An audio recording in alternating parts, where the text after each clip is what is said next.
الرحمن الرحيم وبالوالدين إحسانا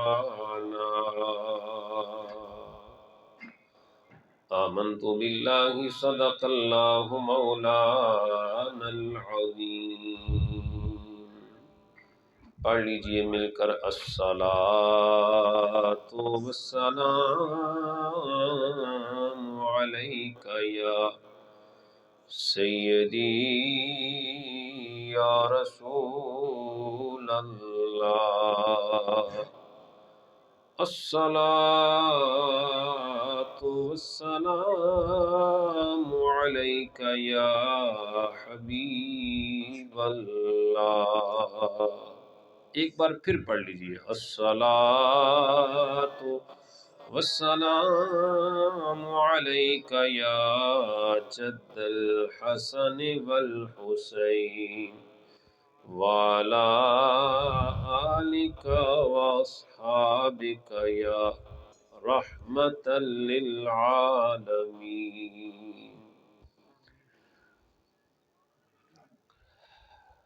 آج ہم سب اپنے محترم بھائی وقاص مغل صاحب کی والدہ کے اصالِ ثواب کے لیے چیلم شریف کی اس محفل میں حاضر ہیں۔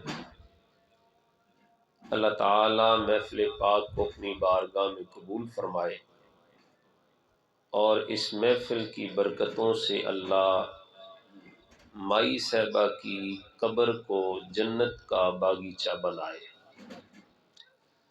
میں شکر گزار ہوں طیب بھائی کا،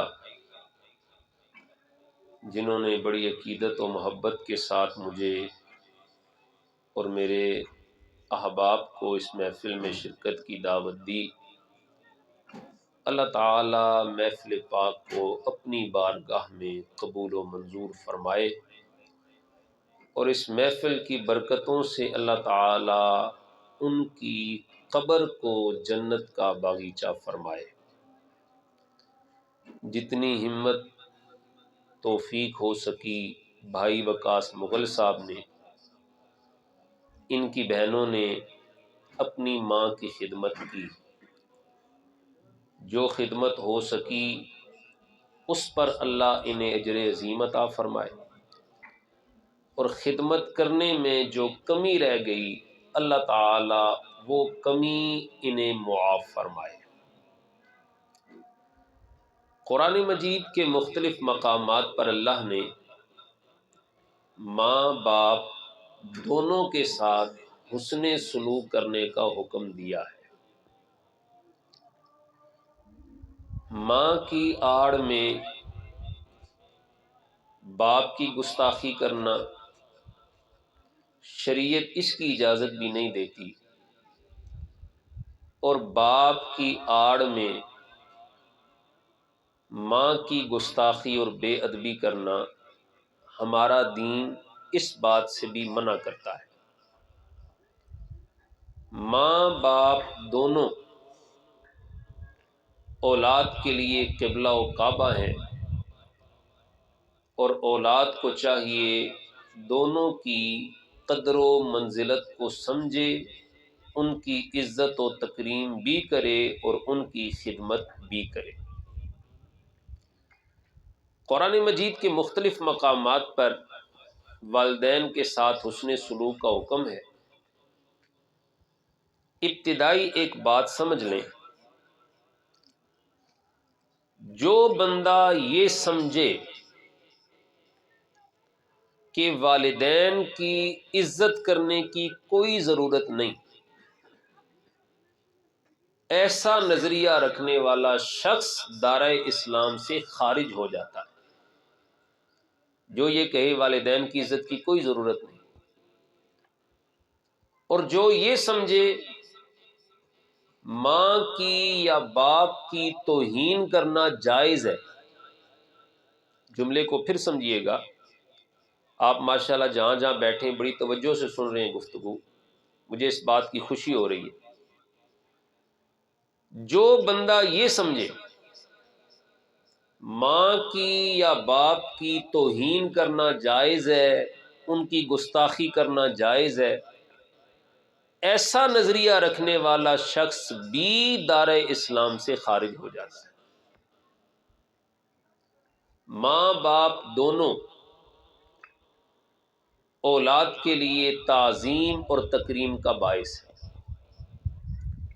عقل مند، سمجھدار، دیندار شخص وہ ہے جو دونوں کی عزت و تکریم کرتا ہے۔ اب ایک سوال اکثر ذہنوں میں آتا ہے، ماں کی عزت زیادہ کریں یا باپ کی عزت زیادہ کریں؟ تو ہمارے امام احمد رضا رحمۃ اللہ تعالی علیہ نے بڑے آسان طریقے سے اس مسئلے کو حل فرمایا ہے۔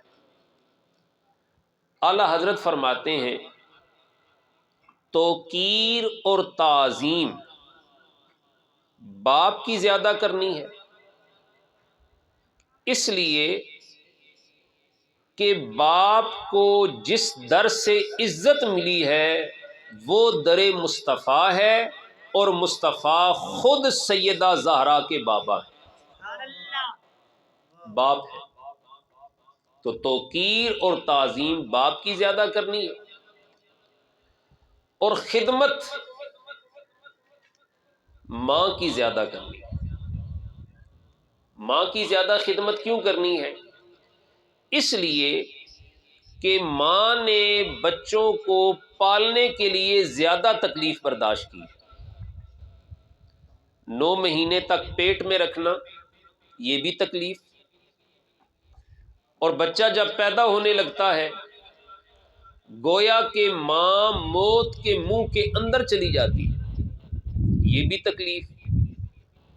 2 سال تک ماں اپنے جگر کا خون اولاد کو پلاتی ہے، یہ بھی تکلیف، اور پھر عمر بھر ماں اپنے بچوں کے لیے تکلیفیں برداشت کرتی رہتی ہے۔ تو اس لیے کہا گیا کہ ماں کی خدمت زیادہ کرنی ہے۔ ہمارے محترم وقاص بھائی نے بغیر کسی سہارے کے، بغیر کسی چھت کے ماں کی خدمت پر کمال کیا ہے، اللہ انہیں اجر عظیم عطا فرمائے۔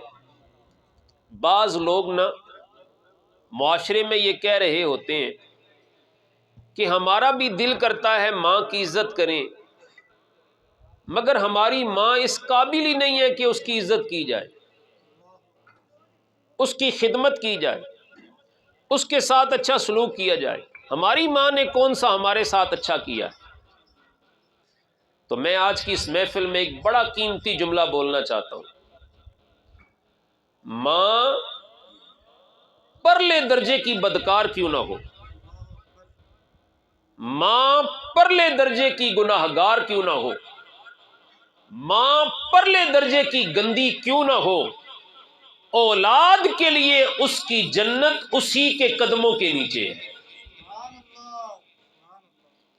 اور ماں کافرہ بھی ہو، مشرکہ بھی ہو، پھر بھی اولاد کو چاہیے کہ اس کی عزت کرے، اس کی خدمت کرے۔ اور یہ بات میں نے اپنی طرف سے نہیں کی، بخاری شریف، مسلم شریف، یہ دونوں ہماری حدیث کی بڑی اتھینٹک کتابیں ہیں، دونوں کتابوں میں یہ روایت موجود ہے۔ حضرت اسماء رضی اللہ تعالی عنہا، ان کی والدہ مشرکہ تھیں، کافرہ تھیں، ماں ان کی مکے میں تھی، خود یہ مدینے پاک میں تھی۔ مکے میں ماں کی خدمت کرنے والا کوئی نہیں تھا، عتیلہ ان کا نام تھا۔ وہ مکے سے مدینے آئیں کہ مدینے میں میری بیٹی ہے اسماء، میری خدمت کرے گی، بڑھاپے میں میرا خیال رکھے گی۔ وہ مدینے میں آ گئیں۔ اب حضرت اسماء پریشان تھیں کہ میری ماں تو کافرہ ہے، کیا اسلام کافرہ ماں کی خدمت کی اجازت دیتا ہے یا نہیں دیتا؟ تو اس پریشانی کے عالم میں انہوں نے اس پریشانی کو حل کرنے کے لیے در مصطفیٰ کا رجوع فرمایا، حضور کی بارگاہ میں آئے، آ کر حضور سے کیا پوچھا؟ قالت ان امی قدمت علی وہی راغبۃ افاصلها، آقا میری ماں جو کافرہ ہے، مشرکہ ہے، وہ مکے سے چل کر مدینے میرے پاس آئی ہے اور میری خدمت کی محتاج ہے، کیا مجھے اپنی کافرہ ماں کی خدمت کرنی چاہیے؟ قال نعم سلیہا، آقا نے فرمایا ہاں، ماں کافرہ بھی ہو پھر بھی اس کی خدمت کرنی چاہیے، ماں کافرہ بھی ہو پھر بھی اس کی خدمت کرنی چاہیے۔ تو ماں اولاد کے لیے جنت سے کم نہیں ہے، پر اولاد کو کاش کہ اللہ تعالیٰ یہ شعور عطا فرمائے۔ سمجھدار لوگ، پڑھے لکھے لوگ آپ حضرات بیٹھے ہیں، گاؤں اور دیہات سے بھی تعلق رکھتے ہیں، یہ جو بچھو ہوتا ہے نا، بچھو جسے آپ پنجابی میں ٹھواں کہتے ہیں، جب اس کے بچے پیدا ہوتے ہیں نا، تو جو ماں ہوتی ہے نا، ماں وہ اپنے چھوٹے بچھوؤں کو اپنی کمر پہ بٹھا لیتی ہے۔ اب وہ چھوٹے چھوٹے اس کے بچے ہوتے ہیں، انہیں شعور نہیں ہوتا میری ماں کون ہے، اور ان کی خصلت میں کاٹنا شامل ہوتا ہے۔ ماں جو ہی انہیں اپنی کمر پہ بٹھاتی ہے نا، تو یہ ماں کو ہی کاٹنا شروع کر دیتے ہیں۔ ماں کو بڑی تکلیف ہوتی ہے، لیکن ماں پھر بھی کہتی ہے میرے بچے ہیں، کوئی بات۔ سارے بچے اپنی ماں کی کمر پہ بیٹھ کر اپنی ماں کو کاٹتے رہتے ہیں، حتیٰ کہ اس ماں کی کمر کا سارا گوشت وہ بچے کھا جاتے ہیں۔ اب ماں کا گوشت کھانے کے بعد وہ بچے چلنے کے قابل ہو جاتے ہیں، وہ ماں کی کمر سے نیچے اترتے ہیں، اپنے دیگر مصروفیات میں مصروف ہو جاتے ہیں، اور ماں ان زخموں کی وجہ سے وہیں تڑپ تڑپ کر مر جاتی ہے۔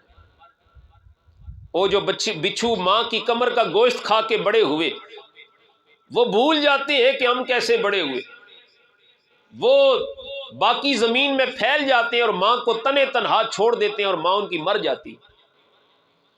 یہ مثال میں نے آپ کے سامنے اس لیے رکھی ہے، آج ہمارے معاشرے میں بھی بہت سارے ایسے بچھو موجود ہیں کہ ماں جنہیں اپنے جگر کا خون پلا کے بڑا کرتی ہے، سردی کی راتوں میں بچہ پیشاب کر دے تو ماں انہیں گیلی جگہ سے اٹھا کر سوکھی جگہ رکھ کے خود گیلی جگہ سو جاتی ہے۔ ماں خود پرانے کپڑے پہن کر اولاد کو نئے کپڑے پہناتی ہے۔ ماں خود بچا ہوا کھانا بچ جائے تو کھا لیتی ہے، نہیں تو بھوکی رہ جاتی ہے۔ ماں کو اولاد کو عمدہ کھانا کھلاتی ہے، مگر یہی اولاد جو ماں کے پسینے اور محنتوں اور خون سے بڑی ہوتی ہے، وہی اولاد جب جوان ہو جاتی ہے تو بھول جاتی ہے مجھے کس کی دعاؤں اور محنتوں نے بڑا کیا۔ وہ اولاد بھول جاتی ہے کہ کس نے مجھے تکلیفوں سے برداشت کیا اور مجھے اتنا جوان کیا۔ آپ کوئی دو چار لفظ پوری اردو زبان میں ہے ہی نہیں کہ آپ دو لفظوں میں ماں کی محبت کو بیان کر سکیں۔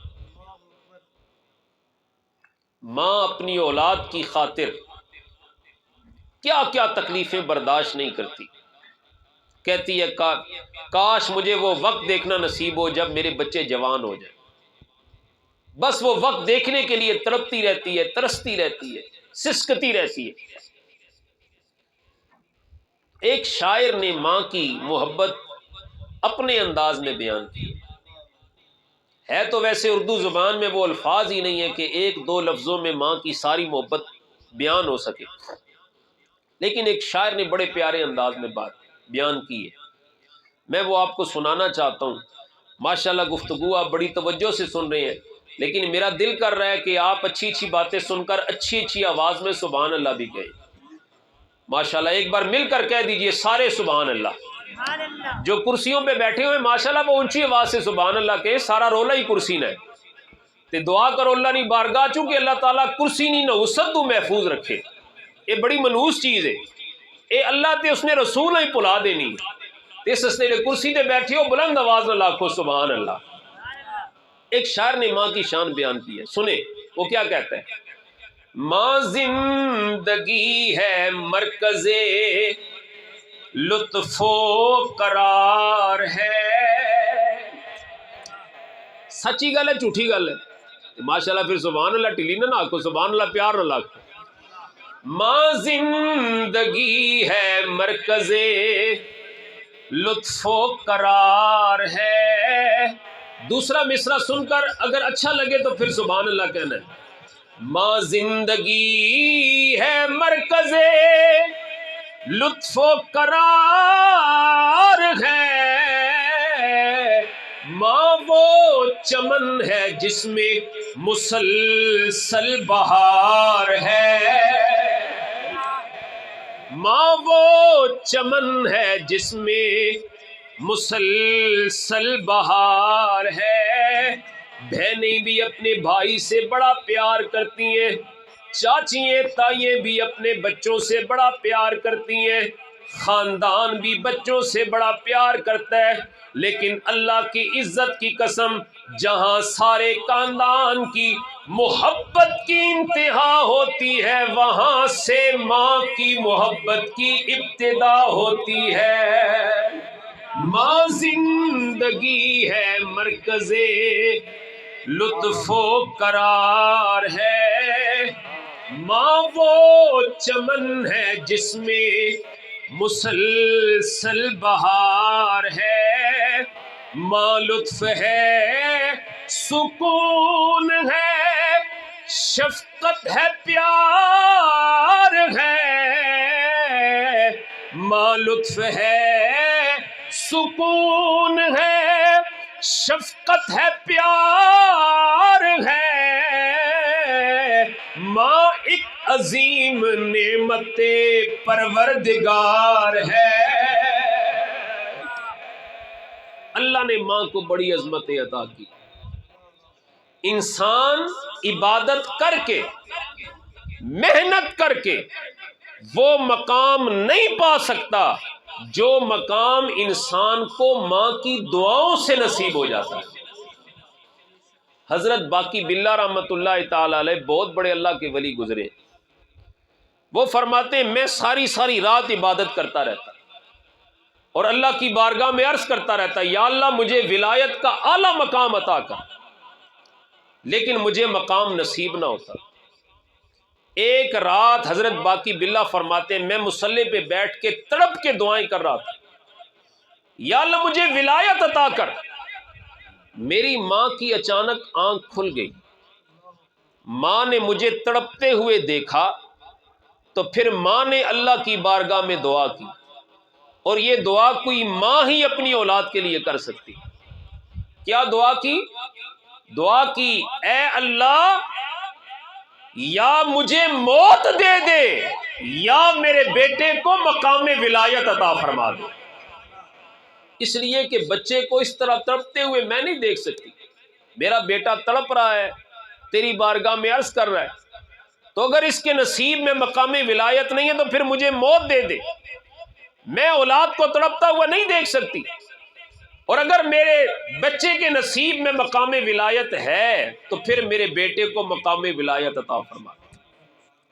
اللہ اکبر. حضرت باقی باللہ رحمت اللہ تعالی علیہ فرماتے ہیں میری ماں نے اللہ کی بارگاہ میں دعا کی اے اللہ یا مجھے موت دے دے یا میرے بیٹے کو مقام ولایت عطا کر دے. حضرت باقی باللہ فرماتے ہیں میں کئی مہینوں سے کئی سالوں سے مصلی پہ ساری رات گزارتا, ساری رات اللہ کی بارگاہ میں دعائیں کرتا رہتا. اللہ کا ذکر کرتا رہتا، اللہ کی عبادت کرتا رہتا، لیکن مجھے مقام ولایت نہ نصیب ہوا۔ حضرت باقی باللہ فرماتے ہیں جب میری ماں نے میرے حق میں اللہ کی بارگاہ میں دعا کی، اللہ نے میری ماں کی دعا کی برکتوں سے مجھے مقام ولایت عطا فرمایا۔ انسان عبادت کر کے وہ مقام نہیں پا سکتا جو مقام انسان کو ماں کی دعاؤں کے صدقے میں نصیب ہو جاتا ہے۔ اللہ اکبر۔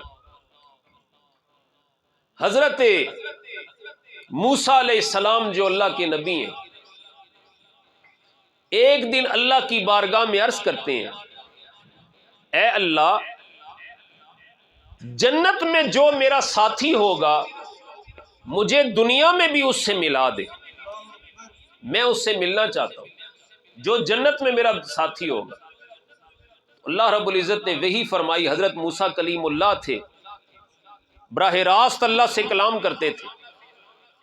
اللہ نے وحی فرمائی کہ اے موسیٰ، فلاں چوک میں چلے جاؤ، اس چوک میں جو کسائی ہے، قصاب ہے، وہ جنت میں تیرا ساتھی ہوگا۔ موسیٰ علیہ السلام گئے، دیکھا وہ تو ایک کسائی ہے، لوگ گوشت لینے کے لیے آ رہے ہیں، وہ گوشت لوگوں کو تقسیم کر رہا ہے۔ موسیٰ علیہ السلام بڑے پریشان ہوئے کہ یہ تو کسائی ہے اور اتنا بڑا مقام کہ جنت میں اللہ کے نبی کا ساتھی ہوگا۔ ایک دفعہ گئے، دیکھا، دوسری دفعہ جا کر دیکھا، شاید کوئی یہ خاص عمل کرتا ہو، کوئی نہ مل سکا۔ ایک دن حضرت موسیٰ علیہ السلام اس کی دکان پہ چلے گئے اور جا کر اسے کہا کہ ایک رات میں تیرے ساتھ گزارنا چاہتا ہوں، کیونکہ دن میں تو جو کچھ کرتا ہے میں نے دیکھ لیا، دن میں تو تیرا کوئی ایسا کام نہیں جو کام تجھے جنت میں اتنا مقام دے سکے۔ تو جا کر کہا کہ ایک رات میں تیرے ساتھ گزارنا چاہتا ہوں۔ موسیٰ علیہ السلام نے جب یہ کہا تو اس نے کہا ٹھیک ہے، آج جب دکان بند کروں گا تو آپ میرے ساتھ چلے جانا۔ اس نے تھوڑا سا گوشت بچایا، دکان بند کی، موسیٰ علیہ السلام کو ساتھ لیا اور گھر چلا گیا۔ گھر میں گیا، پہلے خود گوشت پکایا، روٹی پکائی، سارا دن خود کام کرتا رہا، بھوکا ہوا تھا، تھکا ہوا تھا۔ موسیٰ علیہ السلام نے سمجھا کہ شاید اپنے لیے کھانا پکا رہا ہے۔ جب کھانا پکا لیا تو خود نہیں کھایا، روٹی کو سالن کے اندر ڈال کے روٹی کو نرم کیا اور پھر ایک کمرے میں چلا گیا۔ ایک کمرے کی ایک ٹوٹی ہوئی چارپائی پر اس کی بوڑھی ماں لیٹی ہوئی تھی، جو معذور تھی، ضعیف تھی۔ وہ روٹی کو نرم کرتا، ایک ایک چھوٹا چھوٹا ٹکڑا روٹی کا ماں کے منہ کے اندر ڈالتا، اور ماں ایک ایک نوالا کھا کر کہتی اے اللہ، میرے پتر کو جنت میں موسیٰ کا ساتھی بنا دے۔ اللہ اکبر۔ حضرت موسیٰ علیہ السلام یہ منظر دیکھ رہے ہیں، وہ کسائی روٹی کا ٹکڑا کر کے ماں کے منہ کے اندر ڈالتا ہے، ماں ایک ایک نوالا کھا کر کہتی ہے یا اللہ، میرے پیارے لال کو قیامت کے دن جنت میں اپنے کلیم کا ساتھی بنا دینا۔ ایک ایک نوالا کھا رہی ہے، اپنے بچے کو دعا دے رہی ہے۔ حضرت موسیٰ علیہ السلام فرماتے ہیں میں سمجھ گیا یہ کسائی سارا دن گوشت کا کام کرتا رہتا ہے، کوئی نیک کام، اچھا کام نہیں کرتا، مگر اللہ نے اسے میرا ساتھی اپنے عمل کی وجہ سے نہیں بنایا، اسے جنت میں میرا ساتھی اللہ نے ماں کی دعاؤں کے صدقے میں بنایا ہے۔ اللہ اکبر، سبحان اللہ۔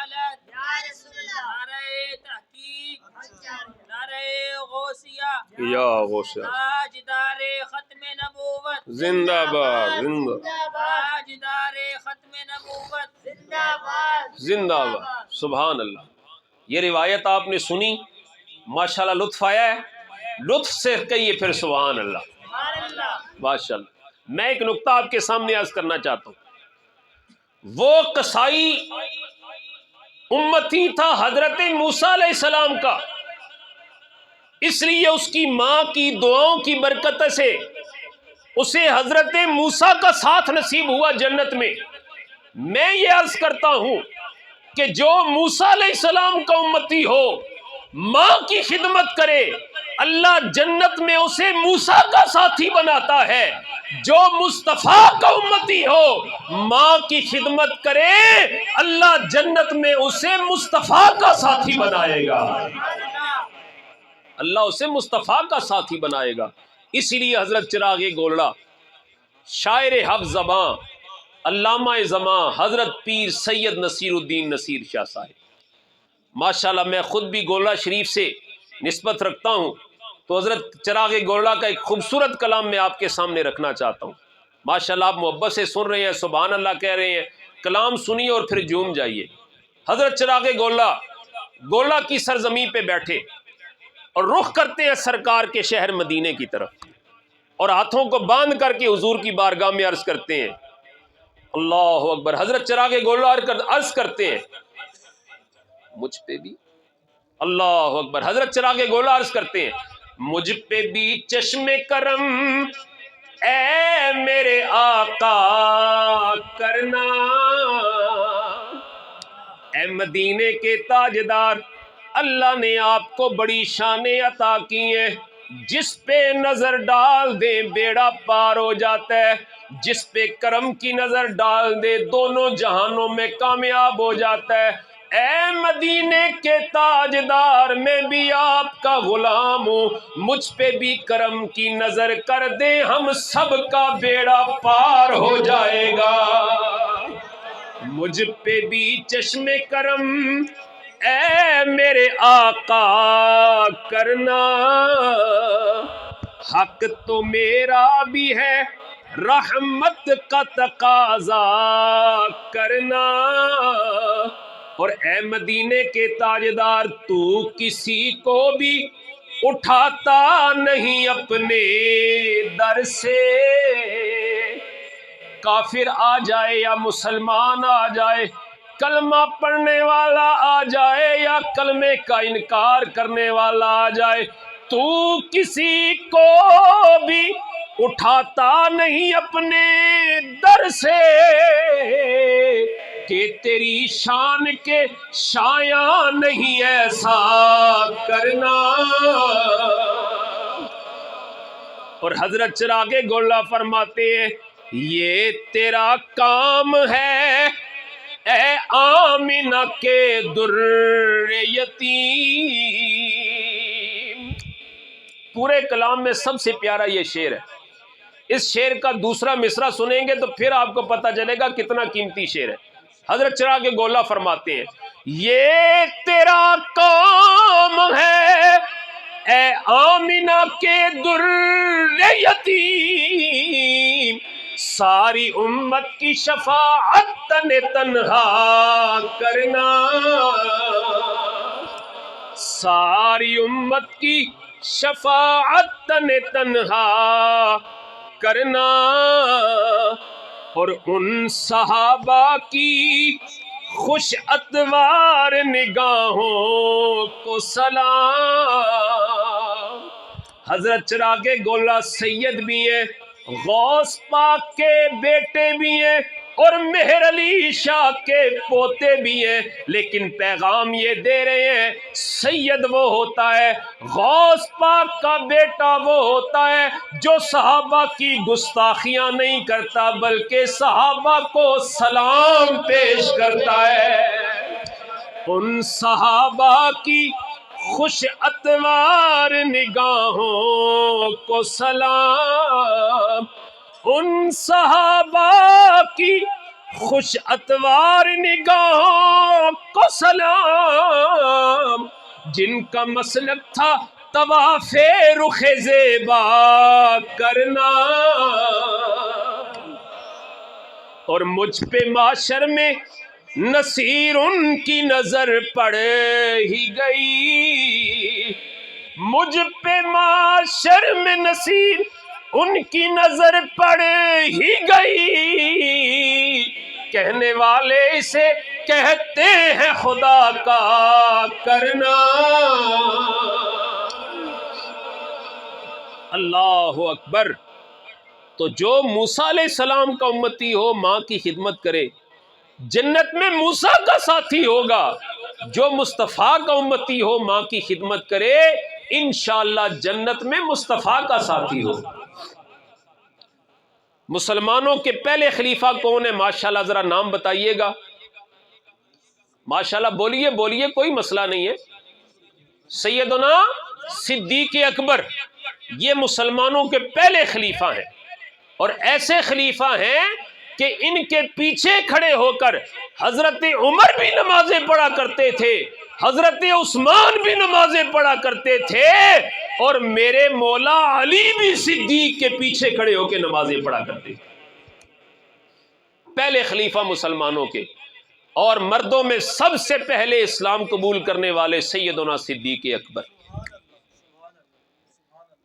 ابھی حضور صلی اللہ علیہ وآلہ وسلم نے نیا نیا اعلان نبوت فرمایا، انہوں نے اسلام قبول کر لیا، ابھی آپ کی والدہ نے اسلام قبول نہیں کیا تھا۔ سیدنا صدیق اکبر کی ماں نے ابھی اسلام قبول نہیں کیا تھا۔ ہر روز شام کے وقت سیدنا صدیق اکبر حضور کے گھر جاتے، جب تک سرکار سوتے نہیں تھے اس وقت تک صدیق اکبر واپس نہیں آتے۔ ایک رات گئے تو ان کی والدہ بھی ساتھ چلی گئیں۔ والدہ ساتھ گئیں، وہاں پر حضور سے باتیں کرتے کرتے دیر ہو گئی۔ صدیق اکبر کی والدہ وہاں پہ لیٹیں، ان کی آنکھ لگ گئی، سو گئی۔ سیدنا صدیق اکبر نے باتوں باتوں میں سرکار کی بارگاہ میں عرض کیا، آقا آپ کے اسلام کی دعوت دینے سے میں نے اسلام قبول کر لیا، دیگر لوگوں نے کر لیا، آقا دعا فرمائیں اللہ میری ماں کو بھی اسلام کی دولت عطا فرمائے، میری ماں بھی اسلام قبول کرے۔ اللہ اکبر۔ حضرت سیدنا صدیق اکبر نے سرکار کی بارگاہ میں عرض کی، آقا دعا فرمائے اللہ میری ماں کو بھی اسلام کی دولت عطا فرمائے، میری ماں بھی آپ کے غلاموں میں شامل ہو جائے، میری ماں بھی اسلام کے دائرے کے اندر داخل ہو جائے۔ جب سیدنا صدیق اکبر نے سرکار کی بارگاہ میں عرض کی، میرے آقا نے اللہ کی بارگاہ میں عرض کی، اے اللہ میرے یار صدیق کی ماں کو بھی اسلام کی دولت عطا فرما۔ اللہ کی بارگاہ میں عرض کی، اے اللہ میرے یار صدیق کی ماں کو بھی اسلام کی دولت عطا فرما۔ ایک صحابی وہاں پر کھڑے تھے، وہ فرماتے ہیں حضور نے دعا کی، میں نے صدیق کی ماں کی طرف دیکھا، سوئی ہوئی ہے، نیند کی حالت میں ہے مگر ہونٹ حرکت کر رہے ہیں۔ وہ صحابی کہتے ہیں میں نے کان قریب کیے، حضور کی دعا ختم ہوئی، صدیق اکبر کی والدہ سو رہی ہے مگر زبان پہ جاری ہے، اشہد اللہ الہ الا اللہ و اشہد ان محمدن عبدہ و رسولہ۔ اللہ اکبر۔ اللہ تعالیٰ نے صدیق اکبر کی ماں کو حضور کی دعا کے صدقے میں، یہ یہاں رکھ دیں، ابھی اور نہیں لانی چیز، تقریر ختم ہوگی پھر لانی ہے، بس 2-3 منٹ کی بات ہے۔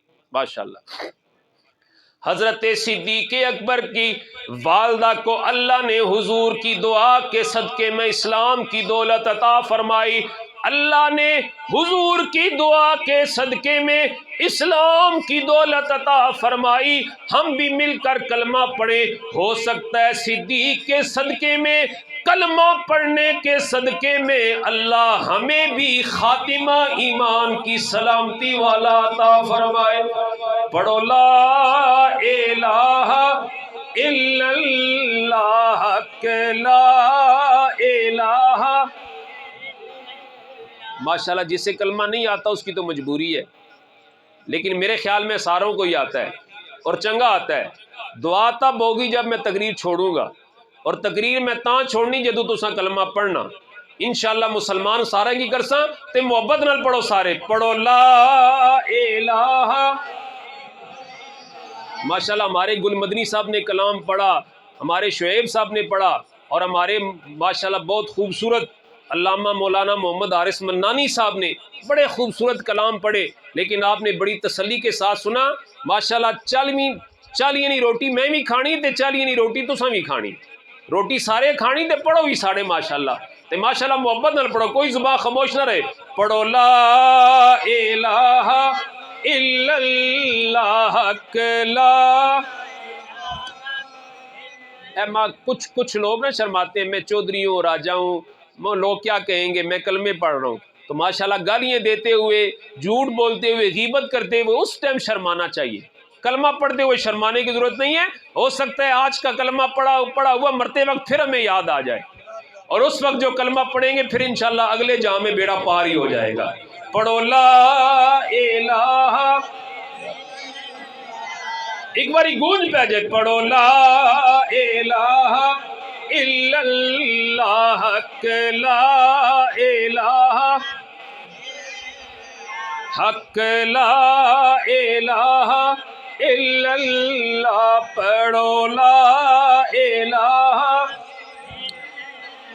احوال انہی سے جا کہنا، کن سے؟ حضور سے، احوال انہی سے جا کہنا، سنتا ہے خدا ان کا کہنا، سنتا ہے خدا ان کا کہنا، مکی مدنی کا کیا کہنا، پڑھو لا الہ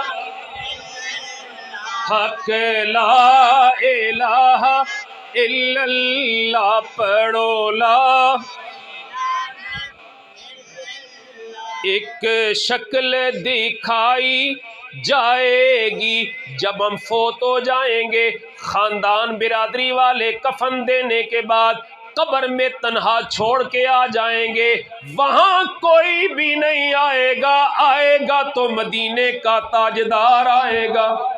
ایک شکل دکھائی جائے گی، ایک شکل دکھائی جائے گی، تصدیق کرائی جائے گی، تصدیق کرائی جائے گی، تقدیر بنائی جائے گی، پڑھو لا الہ حق لا الہ۔ سبحان اللہ، ماشاء اللہ۔ ہمارے محترم طیب بھائی پریشان ہو رہے تھے، جی لوگ تھوڑے ہیں، آپ کیسے تقریر کریں گے؟ تو یہ بھی جانتے ہیں کہ میں راولپنڈی کے بہت بڑے ادارے میں لیکچرار بھی ہوں، تو کئی بار کلاس میں 10-15 اسٹوڈنٹ بھی ہوتے ہیں، ہمیں پھر بھی پڑھانا پڑتا ہے، تو بندے تھوڑے ہوں یا زیادہ ہوں، ہم راولپنڈی سے اتنا بڑا سفر طے کر کے اس لیے تھوڑا ہی آئے ہیں کہ ہم نے 2-4 باتیں کر کے بات ختم کرنی ہے۔ الحمدللہ ہم نے پوری ذمہ داری کے ساتھ گفتگو کی، ماں کی شان کو بیان کیا جس طریقے سے ہو سکا۔ اللہ تعالی ہمیں ان ساری باتوں پر عمل کرنے کی توفیق نصیب فرمائے۔